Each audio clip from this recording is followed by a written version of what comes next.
You're welcome. I overslept terribly. I was up a good portion of the night not feeling well. And then I fell back asleep sometime around 5 o'clock and apparently shut off my alarm. I was up smelling alcohol.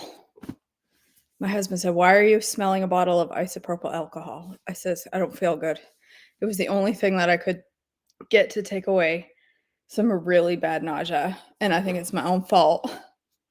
I think I ate too much dinner and I was really hungry. We got home later than I expected. It was really late. I think I ate too much because I was hungry and I didn't slow down when I was eating. And so I ate too much and it's not like I ate a ton. I just ate more than my stomach can handle these days. And oh my Lanta. I woke up about 1 o'clock thinking I was going to die. I didn't die, but I almost did. So I'm late.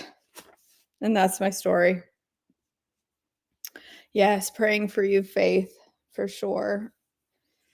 All right, May 20th, a Psalm 83, a psalm of Asaph. O God, do not be silent, do not be deaf, do not be quiet, O God. Don't you hear the uproar of your enemies? Don't you see that your arrogant enemies are rising up? They devise crafty schemes against your people. They conspire against your precious ones. Come, they say, let us wipe out Israel as a nation. We will destroy the very memory of its existence. Yes, this was their unanimous decision. They signed a treaty as allies against you. These Edomites and Ishmaelites, Moabites and Hagrites, Gebalites and Ammonites and Amalekites, and the people of Philistia and Tyre. Assyria has joined them too, and is allied with the descendants of Lot. Do to them as you did to the Midianites, and as you did to Sisera and Jabin at the Kishon River. They were destroyed at Endor, and their decaying corpses fertilized the soil. Let their mighty nobles die as Oreb and Zeb did.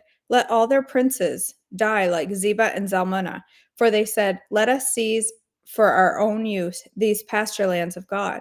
Oh my God, scatter them like tumbleweed, like chaff before the wind, as a fire burns a forest, and as flames set mountains ablaze. Chase them with your fierce storm, terrifying them with your tempest. Utterly disgrace them until they submit to your name, O Lord. Let them be ashamed and terrified forever. Let them die in disgrace. They will learn that you alone are called the Lord, that you alone are the Most High, supreme over all the earth. Solomon takes the throne. 1 Chronicles 29, 23 through 25, 970 BC.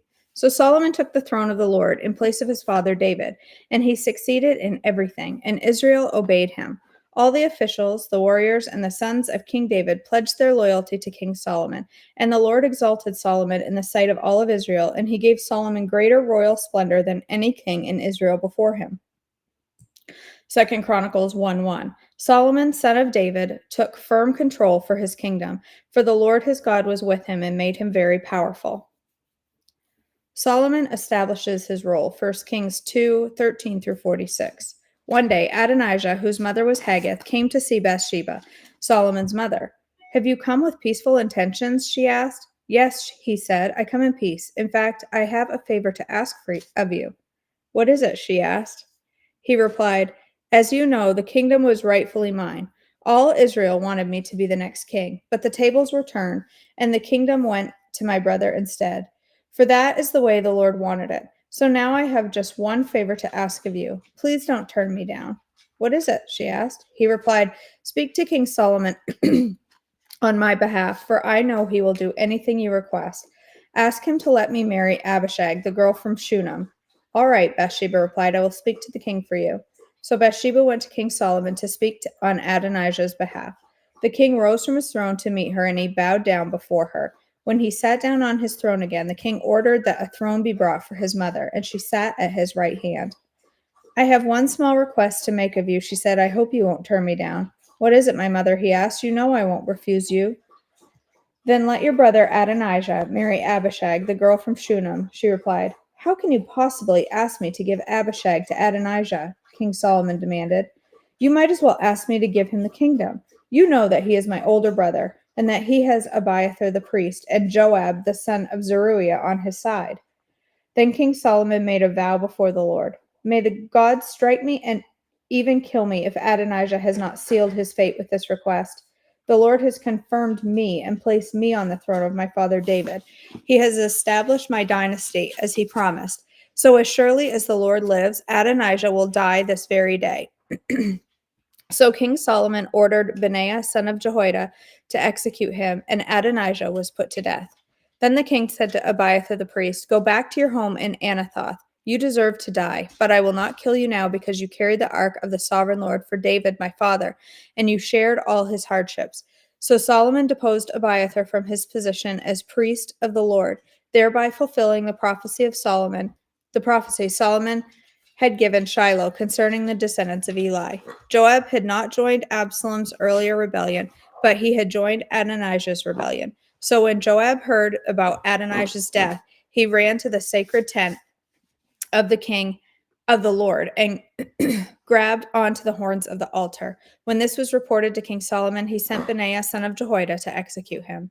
Benaiah went out to the sacred tent of the Lord and said to Joab, The king orders you to come out. But Joab answered, No, I will die here. So Benaiah returned to the king and told him what Joab had said. Do as he said, the king replied, Kill him there beside the altar and bury him. This will remove the guilt of Joab's senseless murders from me and from my father's family.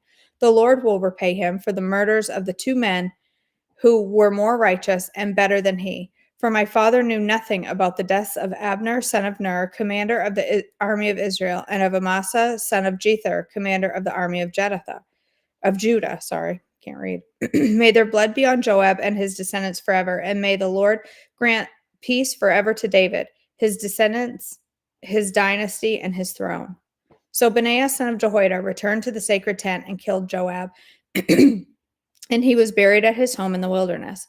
Then the king appointed Benaiah to command the army in place of Joab, and he installed Zadok the priest to take the place of Abiathar. The king then sent for Shimei and told him, Build a house here in Jerusalem and live here, but don't step outside the city to go anywhere else. On the day you so much as cross the Kidron Valley, you will surely die. Your blood will be on your own head. Shimei replied, Your sentence is fair. I will do whatever the Lord my king commands. So Shimei lived in Jerusalem for a long time. But 3 years later, 2 of Shimei's slaves ran away to King Achish, son of Maacah of Gath. When Shimei learned where they were, he saddled his donkey and went to Gath to search for them. When he found them, he brought them back to Jerusalem. Solomon heard that Shimei had left Jerusalem and had gone to Gath and returned. So the king sent for Shimei and demanded, Didn't I make you swear by the Lord and warn you not to go anywhere else, or you would surely die? And you replied, The sentence is fair. I will do as you say. Then why haven't you kept your oath to the Lord and obeyed my command? The king also said to Shimei, You certainly remember all the wicked things you did to my father David. May the Lord now bring that evil on your own head. But may I, King Solomon, receive the Lord's blessings, and may one of David's descendants always sit on this throne in the presence of the Lord. Then, at the king's command, Benaiah, son of Jehoiada, took Shimei. I feel like Laverne and Shirley. Shemizel. I can't pronounce it the same twice. They took Shimei outside and killed him. So the kingdom was now firmly in Solomon's grip. Solomon asks for wisdom. 1 Kings 3, 1-4. Solomon made an alliance with Pharaoh, the king of Egypt, and married one of his daughters. He brought her to live in the city of David until he could finish building his palace and the temple of the Lord and the wall around the city. At that time, the people of Israel sacrificed their offerings at local places of worship, for the temple honoring the name of the Lord had not yet been built. Solomon loved the Lord and followed the decrees of his father David, except that Solomon too offered sacrifices and burned incense at the local places of worship. The most important of these places of worship was at Gibeon, so the king went there and sacrificed 1,000 burnt offerings. 2 Chronicles 1, 2-6. Solomon called together all the leaders of Israel, the generals and the captains of the army, the judges and all the political and clan leaders. Then he led the entire assembly to the place of worship in Gibeon, for God's tabernacle was located there. This was the tabernacle that Moses, the Lord's servant, had made in the wilderness. David had already moved the ark of God from Kiriath Jearim to the tent he had prepared for it in Jerusalem. But the bronze altar made by Bezalel, son of Uri and grandson of Hur, was there, at Gibeon in front of the tabernacle of the Lord. So Solomon and the people gathered in front of it to consult the Lord. There, in front of the tabernacle, Solomon went up to the bronze altar in the Lord's presence and sacrificed 1,000 burnt offerings on it. 1 Kings 3:5-15. That night the Lord appeared to Solomon in a dream, and God said, "What do you want? Ask, and I will give it to you." Solomon replied, "You showed great faithful love to your servant, my father David, because he was honest and true and faithful to you. And you have continued to show his great faithful love to him today by giving him a son to sit on his throne.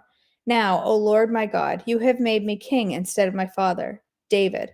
But I am like a little child who doesn't know his way around. And here I am in the midst of your own chosen people, a nation so great and numerous they cannot be counted. Give me an understanding heart so that I can govern your people well and know the difference between right and wrong. For who by himself is able to govern this great people of yours?" The Lord was pleased that Solomon had asked for wisdom. So God replied, "Because you have asked for wisdom in governing my people with justice, and have not asked for a long life or wealth or death of your enemies, I will give you what you asked for. I will give you wise and understanding heart, so no one else has ever. I will give you a wise and understanding heart, such as no one else has ever had or ever will. And I will also give you what you did not ask for, riches and fame. No other king in all the world will be compared to you for the rest of your life. And if you follow me and obey my decrees and my commands as your father David did, I will give you a long life." Then Solomon woke up and realized it had been a dream. He returned to Jerusalem and stood before the ark, the Lord's covenant, where he sacrificed burnt offerings and peace offerings. Then he invited all of his officials to a great banquet. 2 Chronicles 1:7-13. That night God appeared to Solomon and said, "What do you want? Ask, and I will give it to you." Solomon replied to God, "You showed great and faithful love to David, my father, and now you have made me king in his place. O Lord God, please continue to keep your promise to David, my father, for you have made me king over people as numerous as the dust of the earth. Give me wisdom and knowledge to lead them properly, for who could possibly govern this great people of yours?" God said to Solomon, "Because your greatest desire is to help your people, and you did not ask for wealth, riches, fame, or even the death of your enemies or a long life, but rather you asked for wisdom and knowledge to properly govern my people, I will certainly give you wisdom and knowledge that you requested. But I will also give you wealth and riches and fame, such as no other king has had before or ever will have in the future." Then Solomon returned to Jerusalem from the tabernacle at the place of worship in Gibeon, and he reigned over Israel. All right.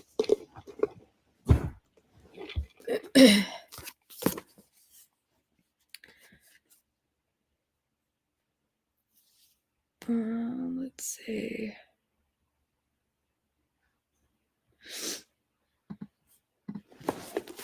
All right, we are on page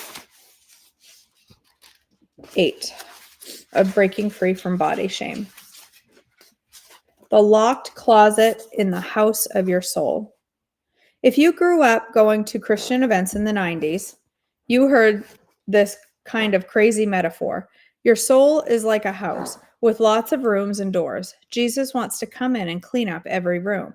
If you were at a ski retreat or a youth beach trip or a revival night, the male speaker with the microphone and the airbrush t-shirt would begin describing the one room you always tried to keep locked and hidden from God.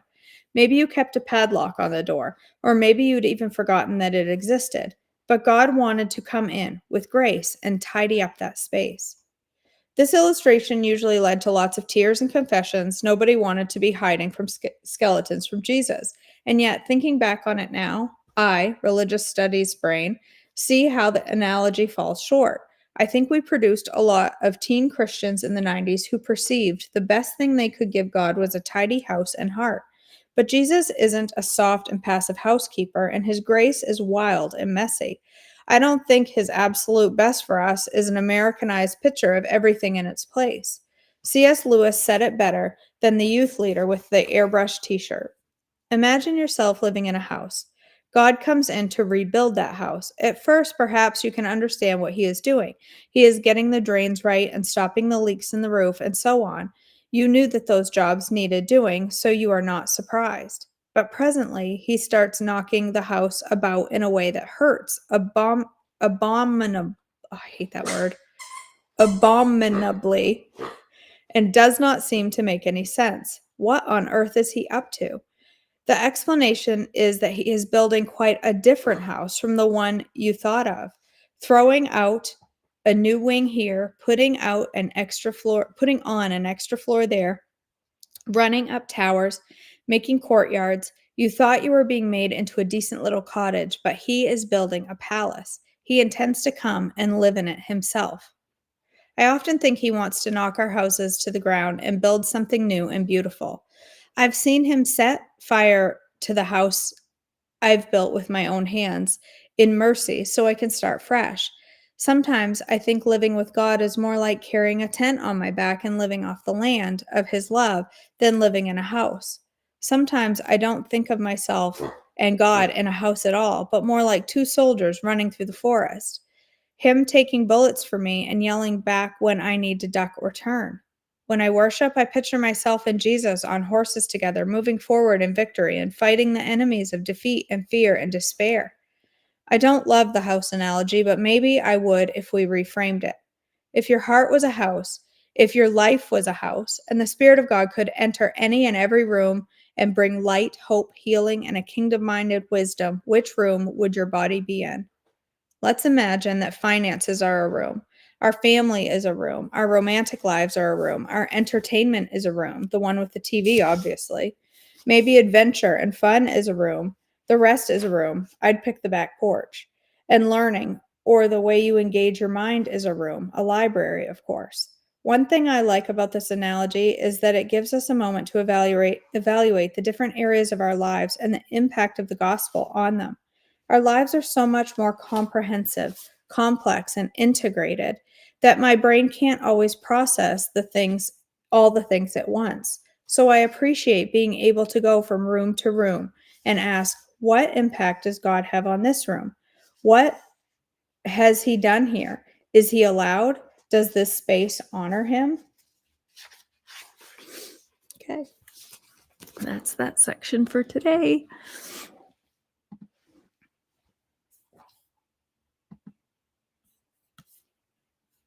All right.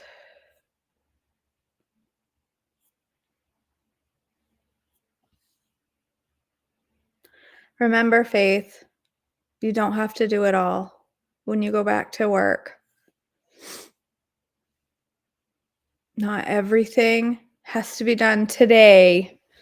I know you, and you'll work for hours and hours and hours to try to catch up, but not everything has to be done today. Your health and your comfort and your safety is more important than that.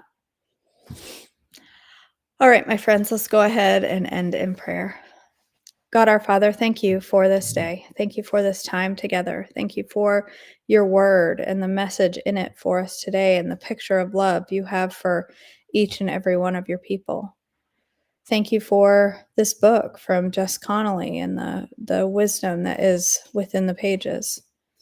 God, I pray today as we go through our day that you will keep your word at the front of our minds, that you will keep us focused on you, and that our actions will be a picture of what you want for us and what you expect from us as your children. God, I pray for Faith as she goes back to work today, that you will give her peace, give her comfort. I pray that she will be comfortable at work today and that get done what she feels she needs to get done today. But also, I just pray for a hedge of protection around her for her health and for her safety today as she goes back to work. God, I pray as we go through our day, you will help us to recognize everything we do as a form of worship to you. Help us to honor you with the choices we make, with our actions, with our words, with our food, with everything in our lives. May it be honoring to you today. In your precious name I pray. Amen. All right, my friends, thank you for joining me. I don't think I'm going to cook live this morning. I'm not really feeling good. My stomach is really jacked up. I need to get some protein in me and get some things done. I'm not feeling real great, so I don't think it would be a good idea to cook this morning. I don't think I could tolerate the smell of anything. So, and I have a crazy pants busy week. I have company coming from Maine, which I'm really excited about. I have to clean my house. I'm making a cake. Remember when I dropped Esther's Cake of Wonders in the church parking lot? Well, I sold the church sold that cake as a to be made, and I'm making that this Wednesday, and hopefully not dropping it in a parking lot. So I have to make Esther's Cake of Wonders. Plus, I'm making a cake for company when they come down, and I got to get the house clean. I just have a lot on my plate. It's a busy week.